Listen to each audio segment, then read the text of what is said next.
জমি সংক্রান্ত মামলায় ২৫ বছরেরও বেশি সময় ধরে রাজশাহীর আদালত চত্বরে নাতিকে নিয়ে ঘুরছেন শত্রুর্ধ সেরেনা বেগম।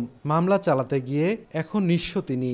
আদালতের বারান্দায় প্রতিদিন তার মতো অনেকেরই দেখা মেলে, যারা বছরের পর বছর ঘুরছেন বিচারের আশায়। তবে আদালত ভবন ও বিচারক সংকটের কারণে দীর্ঘ হচ্ছে বিচার প্রক্রিয়া। জেলার ৩৬টি আদালতে প্রায় ১ লাখ মামলা বিচারাধীন রয়েছে। যাচ্ছি আসছি, কোনো কিছুই হচ্ছে না, ওরা দখলও দিচ্ছে না, আজ না কাল এই খালি।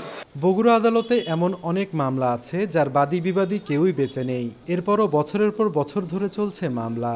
জেলায় আদালতে মোট ৭৫,০০০ মামলা বিচারাধীন। এর মধ্যে সবচেয়ে বেশি মামলা আছে সিভিল কোর্টগুলোতে প্রায় ৪০,০০০। নাটোরে ২২টি আদালতে ২০,০০০-এরও বেশি মামলা বিচারাধীন।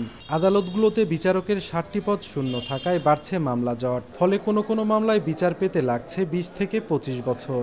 এই মামলাগুলোতে যদি অগ্রাধিকার দিতে হয় তাহলে ওই মামলাগুলো ক্ষতিগ্রস্ত হবে, আর ওই মামলাগুলোকে অগ্রাধিকার দিলে এই মামলাগুলো ক্ষতিগ্রস্ত হবে। আর যদি সামগ্রিকভাবে একসাথে আপনি করতে চান তাহলে মামলা নিষ্পত্তি কিছু হবে, সাধারণভাবে জনগণ ক্ষতিগ্রস্ত হবে। এই মামলা নিষ্পত্তির জন্য সবথেকে গুরুত্বপূর্ণ যেটা প্রয়োজন সেটা হচ্ছে বিচারকের সংখ্যা বৃদ্ধি। নওগাঁয় ১৩টি আদালতের মধ্যে বিচারক নেই ২ জন। বছরের পর বছর ধরে ভোগান্তি পোহাতে হচ্ছে বিচার প্রার্থীদের।